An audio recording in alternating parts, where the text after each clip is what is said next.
जुमे की बात है, छुट्टी की बात सुनने के दौर की तरह फरमाई। अजीब दुआ है अल्लाह रब्बुल इज्जत हमें कुरान और हदीस की रोशनी में हक बात की हाजिर और हकीकत को साफ और पैदा होने की तौफीक अता। दोस्तों, हम और आप ईमान वाले हैं। पढ़ने वाले हैं और अल्लाह ताला का इतना अल्लाह पाक ने हमें और आपको 1,24,000 अंबिया इकराम के सरदार एक उम्मत में पैदा किया। इस उम्मत में आने के लिए तमाम अंबिया इकराम दुआ करते थे कि भाई वाला आपको आखिर नबी सल्लल्लाहु अलैहि वसल्लम को पैदा करना। ये शर्त सिर्फ हमें और आपको मिला और किसी को नहीं मिला। और हमें और आपको अल्लाह रब्बुल इज्जत ने सबसे आखिर में हमें और आपको पैदा किया है। लेकिन जन्नत में जाने के लिए आदम अलैहिस्सलाम से लेकर के ईसा अलैहिस्सलाम तक ये सब बाद में जन्नत में जाएंगे, लेकिन ये उम्मत सबसे पहले जन्नत में जाएगी। यही उम्मत सबसे पहले जन्नत में जाएगी। क्यों? इसलिए आने में हम देरी है, लेकिन जाने में कोई देरी नहीं। क्यों? इसलिए कि अल्लाह अलैहि तमाम अंबिया इकराम का सरदार है और सरदार काम यह है कि अपने उम्मत को सबसे पहले मदीना मकसूद तक पहुंचाएगा। लेकिन हम और आप न इस बात के ऊपर यकीन रखते हैं, न इस बात को मानने के तैयार होते हैं कि कुरान बरक है, हदीस बरक है, बताने वाले बरक है, करने वाले बरक है। लेकिन हमारे और आज के जहन के अंदर, दिलों के अंदर, ईमान के अंदर ये चीज बैठ चुका है कि हम जो करते हैं उसी से हमको मिलता है। लेकिन मेरे भाइयों, जरा सोचे कि आपके अंदर ताकत किसने रखा? आपके आंख के अंदर पीने की ताकत किसने रखा? आपके हाथ के अंदर उठाने की ताकत किसने रखा? आपके पैर के अंदर चलने की ताकत किसने रखा? तो कहना पड़ेगा ये तमाम की तमाम चीजें अल्लाह रब्बुल इज्जत ने हमारे अंदर वो ताकत है जो अल्लाह रब्बुल इज्जत ने रखी है। यकीन रखिए, यकीन नहीं है, यकीन है मेरे भाइयों। इसी यकीन का नाम ईमान है, इसी यकीन का नाम ईमान है। और ईमान जब बनता है, ईमान जब बनता है तो ये नहीं देखता है कि कहाँ हम जा रहे हैं। ईमान छोड़ करके उस जगह लाके खड़ा कर देता है। जैसे मस्जिद के अंदर मुअज्जिन ने कहा अल्लाहु अकबर, अल्लाहु अकबर, तो एक ईमान वाले के दिल के अंदर ये तरफ होती है और ईमान उसको इतना मजबूत कर देता है कि अजान की आवाज सुनकर घर से बाहर निकल करके मस्जिद आ जाता है, मस्जिद तक आ जाता है। जब कहता है अशहदु अल्ला इलाहा इल्लल्लाह, मैं गवाही देता हूँ, गवाही देता हूँ अल्लाह के नबी अलैहि तस्लीम और रसूल है। जब फिर मुझे कहता हैया अलस सलाह, हैया अलल फलाह, आओ नमाज के लिए आओ। नमाजी का अल्लाह ने पूरे में भलाई रखा है, नमाजी का अल्लाह ने पूरे में कामयाबी रखा है, नमाजी का अल्लाह ने पूरे में कामयाबी रखा है, नमाजी का अल्लाह ने पूरे में अल्लाह ने पूरे में वार करो आगे लाइन को तुम पे लिए क्या है मुसलमानों, तुम्हें कामयाब होगे। इस धरती के ऊपर तुमसे बड़ा कामयाब कोई कौम नहीं हो सकती है। इस धरती के ऊपर तुमसे बड़ा कोई अहमियत वाला मुसलमान नहीं हो सकता है, अहमियत वाला कौम नहीं हो सकता है। अगर तुम ईमान के अंदर हो और ईमान तुम्हारा झुको करके मस्जिद तक ला रहा है तो यकीन मानो तुम सबसे बड़े कामयाब हो। तुम्हारी सरदारी आ जाएगी, तुम बादशाह बन जाओगे। लेकिन अगर ईमान इस तरह नहीं बना और ईमान इस तरीके से नहीं बना, ये कह रहा है क्या सलाह, आओ कामयाबी की तरफ तो हम कह रहे हैं बाजार की तरफ जा रहे हैं। कहाँ जा रहे हैं? बाजार की तरफ। अभी होता है ईमान के पूरे नहीं देता है और ईमान जमा कराता है। सोचती है कि हम नमाजी है, हमारे भाई भी नमाजी होना चाहिए, हम नमाजी है, हमारी बीवी नमाजी होनी चाहिए, हम नमाजी है, हमारे घर बार के लोग नमाजी होने चाहिए। पता नहीं होता, लेकिन आज क्या है, हम तो ईमान को दूर भाग रहे हैं। और कुरान क्या करा,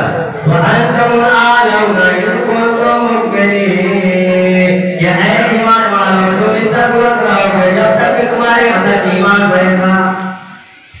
पता है हमारा ईमान इतना कमजोर हो चुका है, इतना कमजोर हो चुका, तो अपने ईमान के ऊपर कोई काम कर रहे हैं। मेरे भाई और साहब कराम भी नहीं को देखे कि साहब कराम में बड़ा से बड़ा काम नमाज करके हल किया है, नमाज में आकर के हल कर लिया है। एक सारे रसूल है,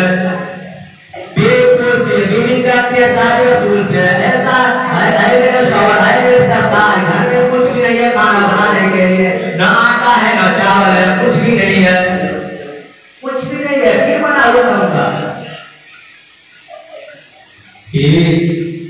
तो सवाल नामदार जवाब देता घर में कुछ भी नहीं है। अच्छा चलो ठीक है, एक लोटे पानी लाओ, क्या करो, एक लोटे पानी बनाओ। लोटा लेकर पानी आता है, वजू करते हैं, वजू करके फिर नमाज पढ़ते हैं, पता लग जाएगा। जैसे ही नमाज से फारिग होते हैं, गुरु से पूछते हैं क्या कोई इंतजाम हुआ, तो देरी का दिन है, कोई इंतजाम नहीं हुआ। और सहाबी का मराज देखे, सहाबी का अपने अंदर जो देखने वाले नजरिया देखे, हम और आप होते घर नमाज को लेता भी नहीं हो रहा। ये सहाबी ये कह रहे हैं कि हो सकता है कि मैं नमाज का जो हक था उस हक अब जो अदा न कर पाया हूं, इसलिए इंतजाम नहीं हो पाता। जो हक होना चाहिए था वो हक नहीं अदा कर पाया। फिर शादी करना चलोगे, फिर नमाज पढ़ता हूं, दूसरी बार लड़का के लिए मानते हैं, दूसरी बार लड़का हाथ होता है, फिर मानते अपने अंदर झांकते मेरे अंदर नहीं है कि मैंने जो अल्लाह का हक है और अल्लाह के हक में होना चाहिए उसका वादा नहीं करना। तीसरी बार में फिर ये बातें हैं और ये बात सुनाने की बातें हैं। बीवी का क्या हम को मिला, घर की चक्की ऑटोमेटिक चले, घर की चक्की ऑटोमेटिक चले और उसमें से आटा निकल रहा है। यहाँ तक के साहब रसूल जब नमाज से फारिग होते हैं और बीवी के तरफ से बीवी अपने घर से पूरा ला करके बर्तन ला करके पूरा आटा को रोक रही है और पूरा घर अभी तक काम बनाया है कि अपना पूरा घर जो है आटे से रख भर लेती है। और जब इस किस्से को, इस हदीस को आकाए नामदार ताजा मदीना अहमद मुस्तफा सल्लल्लाहु अलैहि वसल्लम दरबार आलिया में पेश किया जाता है। सहाबी जाके इरशाद फरमाते हैं, या काए साहब मेरे घर में गजब की बात हो गई है, मैं तो ताजुब ढेर बात हो गई है। या काए साहब मैं कई बार से आया था, बीवी ने कहा मेरे घर में कुछ भी नहीं है खाना बनाने के लिए, आए गए सरकार में घर में रखकर क्या बनाऊं, क्या खिलाऊं, छोटे छोटे बच्चे भी लग रहे हैं, आखिर मैं कैसे खिलाऊं, क्या बना के खिलाऊं। तो मैंने ऐसा सा काम किया है और ऐसा सा काम किया है, मौका पड़ा, दो मौका पड़ा, तीसरे मौका घर की चक्की आगे मेरी चलना शुरू हो। आका ने साफ आया, उसके बाद तुम क्या कियो? साहबी ने कहा कि हम हमारी बीवी पूरा घर आटा से भर लिए। उसके बाद से मेरे अंदर एक वो पता चला कि मैं देखूं कहां से आटा आ रहा है, कहां से आटा आ रहा है। मैंने जाकर के चक्की को उठाया, देखा आटा बंद हो, आटा बंद हो।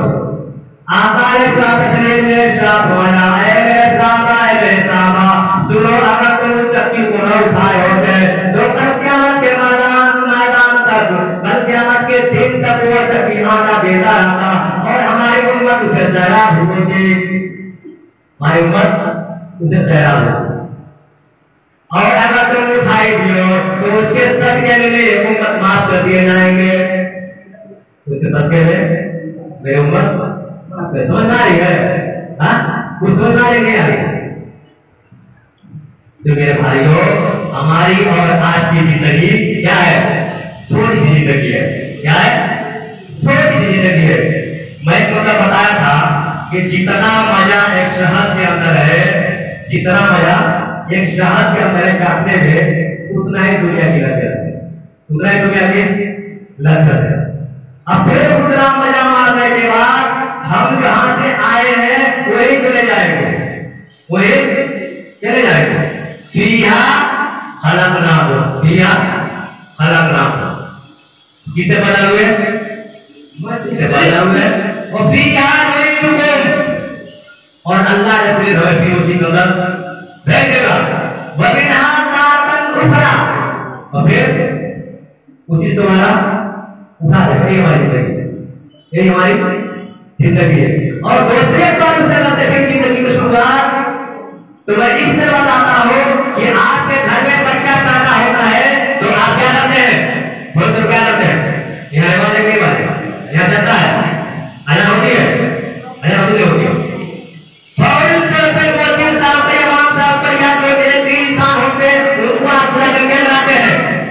क्या करते हैं? आजान करते हैं, आजान करते हैं। मुअज्जिन आजान करता है, एक घर में आजान करता है और दूसरे घर में तकबीर करता है। तकबीर करता है, तकबीर करता है वही जिंदगी है, वही। उसके बाद क्या बाकी रह गया? हाँ, उसके बाद क्या रह गया? जनाजा। उसके बाद जनाजा। एक गाँव में आजान हो गई, ऐलान हो गया कि मेरे घर में बच्चा पैदा हुआ है, ये एक नहीं मिल जाएगा दुनिया को छोड़ करके। इस बेटी की अल्लाह ने पैदा किया है, उस बेटी को अल्लाह ने दफन कर देगा। और दूसरे कान में आज ऊपर तकबीर कही जाती है और क्या करती है? कहावत कही जाती है कि सोच लो, नमाज की तैयारी कर लो, नमाज की भी तैयारी कर लो। आपने कभी नहीं सुना होगा कि जनाजे से पहले नहीं अजान होती होगी, जनाजे से पहले नहीं अजान किया जाता होगा। सुने सुने सुने, अजान होती है जनाजे वाले? क्यों नहीं होती है? क्यों नहीं होती है? इसलिए हमारे कार में अजान भी हो चुकी है, हमारी तकबीर भी हो चुकी है, सिर्फ जनाजे की नमाज आती है, इमाम साहब जाएंगे, सिर्फ अल्लाहु अकबर कहकर जनाजे की नमाज पढ़ा कर देंगे, जनाजे की नमाज पढ़ा करके लाखों में मिट्टी के नीचे दफन कर दिए जाएंगे। उसके बाद क्या होगा? ये जिंदगी है।